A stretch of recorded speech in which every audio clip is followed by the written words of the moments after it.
पवन सिंह का सावन गीत आते ही धुआं धुआं उखाड़ के रख दिया।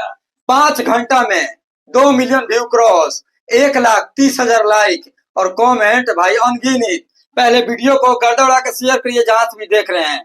पहला सावन गीत आया बॉस का और बवंडर मचा के रख दिया। अभी तक सॉन्ग को नहीं सुने हैं तो टी सीरीज से आया ये गाना, मतलब कि टी सीरीज हमार भोजपुरी गाना होते भाई सारा जानी के रिकॉर्ड तोड़ दिया।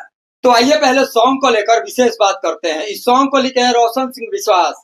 मैं बोला था ना यार, सॉन्ग आवत है एक अलग तांडव मचाई और तांडव मचा रहा है। और इस सॉन्ग में म्यूजिक दिए हैं प्रियांशु भाई।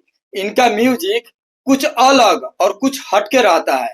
म्यूजिक का जवाब नहीं है, अंतरा प्लस मुखड़ा दोनों तगड़ा बा और बॉस गईले बाड़े एकर जोड़ा नहीं है। और सावन का मौसम चल दिले बा और पवन सिंह का भक्ति सॉन्ग आ जाए पूरा मतलब कि लग रहा सावन मय हो गया है।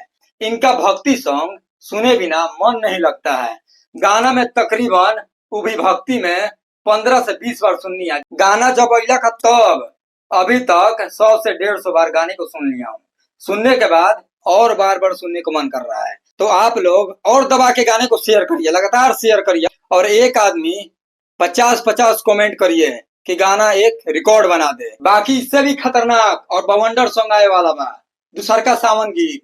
आप लोग टेंशन मत लीजिए, बस कुर्सी का पेटी बांध उध के आप लोग रखिए, बैक टू बैक तबाही मचेगा। अब लग रहा है कि रियल में सावन आ रहा है, कहे कि हमने के बॉस के गाना दिल से सुनी लिया, दिल से सुनते हैं और सुकून मिलता है।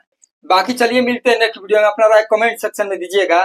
ये जो पहला सावन गीत आया है कहाँ कहाँ बज रहा है और किस किस को अच्छा लगा कमेंट करके बताइएगा।